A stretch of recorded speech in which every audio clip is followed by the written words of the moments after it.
કચ્છના અબડાસા પંથકમાં વરસ્યો છે કમોસમી વરસાદ। નલિયામાં વરસાદ બાદ ચારે તરફ પાણી જ પાણી જોવા મળ્યું।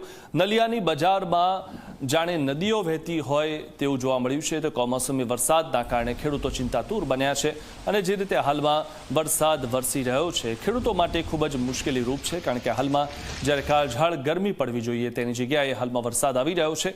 કમોસમી વરસાદ હંમેશા ખેડૂતોને નુકસાન કરાવતો હોય છે અને મોડા સુધી આવેલો તેમનો કોળિયો છીનવી લેતો હોય છે। તો નલિયામાં વરસાદ બાદ ચારે તરફ પાણી જ પાણી જોવા મળ્યું અને બજારમાં પાણીની નદી વહેતી હોય તેવું જોવા મળ્યું। નલિયામાં વરસાદ આ વિશે વધુ માહિતી મેળવી અમારા સંવાદદાતા રાજેન્દ્ર પાસેથી। રાજેન્દ્ર, જે રીતે હાલમાં ઉનાળો ચાલી રહ્યો છે પણ આ જે દ્રશ્યો છે જાણે કે ચોમાસાના દ્રશ્યો હોય તેવા લાગી રહ્યા છે, શું વધુ માહિતી? જી મિત્રો, વાત કરવામાં આવે તો અબડાસાના મુખ્ય મથક નલિયામાં વરસાદી ઝાપટા પડેલા છે। સમગ્ર અબડાસામાં સવારથી જ વાદળછાયા વાતાવરણની વચ્ચે ઠંડો પવન ફૂંકાઈ રહ્યો હતો। મોસમ વિભાગની આગાહી પ્રમાણે કમોસમી વરસાદના લીધે કચ્છમાં વાતાવરણમાં પણ પલટો આવ્યો છે અને વરસાદ બાદ બજારમાં પાણી પણ વહી નીકળ્યા હોવાના વિડીયો પણ સામે આવ્યો છે।